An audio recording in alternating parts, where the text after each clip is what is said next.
रोखठोक, बेधडक आणि अचूक घडामोडींचा वेध घेणारं एकमेव बातमीपत्र आदर्श क्रांती मराठी न्यूज।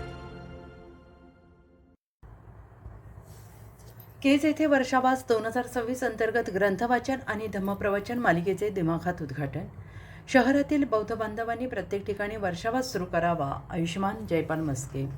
भारतीय बौद्ध महासभा केज यांच्या वतीनं वर्षावास 2026 अंतर्गत आयोजित ग्रंथवाचन आणि धम्मप्रवचन मालिकेच्या उद्घाटन कार्यक्रमाचे भव्य आयोजन करण्यात आले। हा सोहळा बुधवार दिनांक 29 जुलै 2026 रोजी सायंकाळी 7 वाजता वेळुवन बुद्धविहार भीमनगर येथे मोठ्या उत्साहात शिस्तबद्ध वातावरणात पार पडला। आषाढ पौर्णिमेपासून ते अश्विन पौर्णिमेपर्यंतच्या 3 महिन्यांच्या कालावधीत बौद्ध धर्मात वर्षावासाचे व्रत पाळले जाते। या कालावधीत युगप्रवर्तक डॉ. बाबासाहेब आंबेडकर लिखित बुद्ध आणि त्याचा धम्म या अमूल्य ग्रंथाचे वाचन केले जाते आणि याच औचित्याने केज येथे हा विशेष ग्रंथवाचन आणि धम्मप्रवचन मालिकेचे आयोजन करण्यात आले।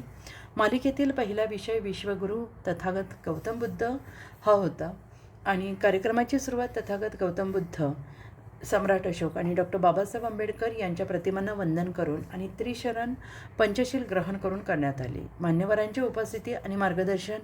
या कार्यक्रमाचे उद्घाटन माननीय अरुण पटेकर, संघटक भारतीय बौद्ध महासभा बीड जिल्हा पूर्व यांच्या हस्ते करण्यात आले। उद्घाटनपर भाषणात त्यांनी आषाढ पौर्णिमेचे तथागत गौतम बुद्धांच्या आयुष्यातील अनन्यसाधारण महत्त्व विशद केले। तसेच त्यांनी वर्षावासाचे महत्त्व, बुद्ध आणि त्याचा धम्म या ग्रंथाची थोरवी आणि आजच्या काळात धम्मप्रवचनाची असलेली गरज यावर सविस्तर प्रकाश टाकला। या कार्यक्रमाच्या अध्यक्षस्थानी आयुष्मान जयपाल मस्के हे होते, तर त्यांनी आषाढ पौर्णिमा आणि वर्षावासानिमित्त आपल्या मनपूर्वक सदिच्छा व्यक्त केल्या।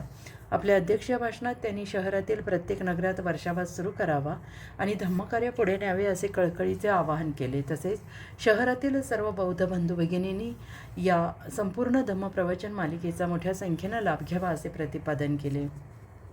या कार्यक्रमाचे नेटके आणि अभ्यासपूर्ण संचलन मुख्याध्यापक आयुष्मान नंदकुमार मस्के यांनी केले। प्रमुख उपस्थिती या सोहळ्याला परिसरातील अनेक प्रतिष्ठित नागरिक आणि पदाधिकारी उपस्थित होते। यामध्ये चंद्रकांत मस्के, महेंद्र मस्के, कल्याण मस्के, डॉ. प्रभाकर ठोके, दीपक मस्के यांचा प्रामुख्याने समावेश होता। पत्रकार तात्या गवळी यांची या उपक्रमाला विशेष उपस्थिती होती।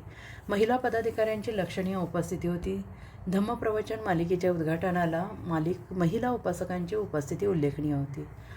महिला तालुका शाखेतर्फे महानंदा गायकवाड, मीरा खरात, प्रमिला मस्के, बबिता मस्के, संगीता साळवे, कौशल्या मस्के यांनी हजेरी लावली, तर शहर शाखेतर्फे सुरेखा मस्के, कुसुम मस्के, रत्नमाला मस्के, आशा मस्के, हौसाबाई हजारे, कलावती हजारे, सुनीताताई हजारे, सावित्राबाई हजारे कांबळे, शीतल लोमटे, वर्षा हजारे, मैनाबाई मस्के उपस्थित होत्या।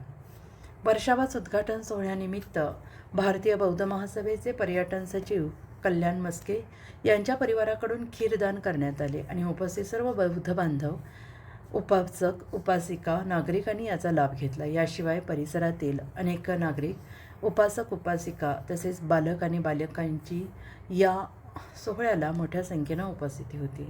या कार्यक्रमाची सांगता शरणत्व घेऊन तसेच जय भीम आणि नमो बुद्धायच्या जयघोषात करण्यात आली।